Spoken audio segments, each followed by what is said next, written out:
Biz Peygamber Sevdalıları platformu olarak her yıl Kutlu Doğum etkinlikleri çerçevesinde belli bir program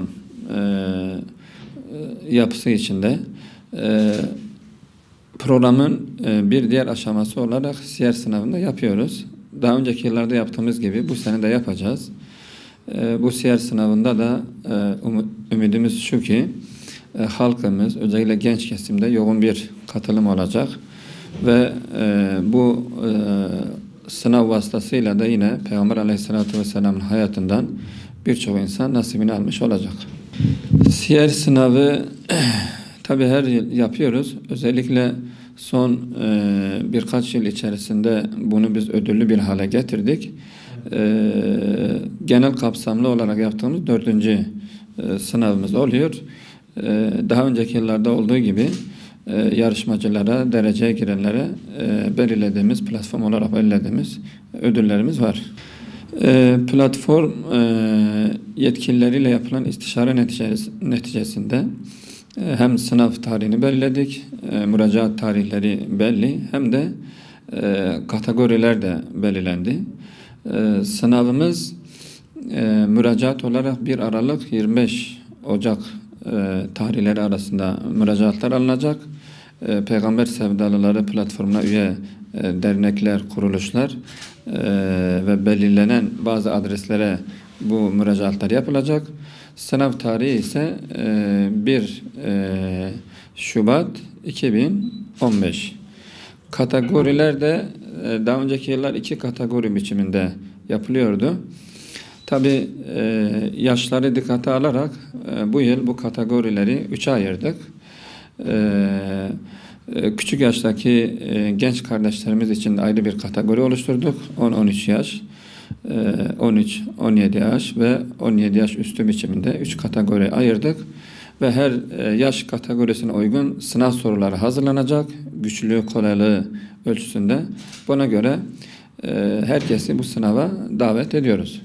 Şimdi aslında sınavın en güzel ödülü insanlarımızın Peygamber Aleyhisselatü Vesselam'ın hayatıyla tekrar haşir neşir olması, tanışmasıdır. Yani o peygamberi tekrar yanı başına hissetmesi, onun hayatının içinde kendine bir rol biçmesi, bu anlamda en güzel ödül o.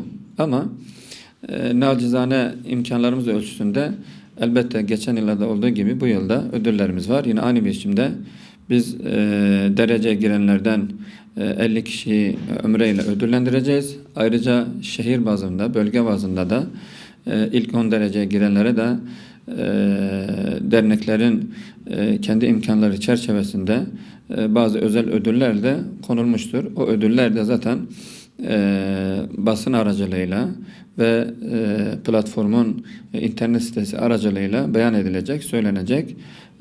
Yarışmaya giren kardeşlerimiz derece girdiklerinde hak ettikleri ödülleri alacaklar. Şimdi sınav için detaylı açıklamalar peygambersevdalıları.com internet sitemizde var. Bu Türkiye'nin, dünyanın, Avrupa'nın her yerinde ulaşılabilecek bir adres. Bunun dışında bölgesel olarak şehir ve ilçeler olarak platformumuza üye derneklerimiz var. Bazı özel kurumlar var. Onlara da müracaat ederek, bizzat bireysel müracaat ederek orada hem kitaplarını alacaklar hem kayıtlarını yapacaklar. Sınav gününe kadar onlar da bu işlerini yürütecekler. Şimdi siyer sınavı aslında bir bahane. Bir bahane. Neden bir bahane? Zaten bizim Müslüman olarak İslami bir hayatı yaşama zorunluluğumuz var. İman ettiğimizden dolayı, inancımızdan dolayı. İslam'ın vazgeçilmezi Peygamber Aleyhisselatü Vesselam'ın sünnetidir. İnsanlarımızın bugün çektikleri ızdıraplar, dertler, sıkıntılar, yaşadıkları bunalımların en büyük nedenlerden biri peygamberden kopuk, peygamber örnekliğinden, ahlakından kopuk bir hayatın getirmiş olduğu sıkıntılardır.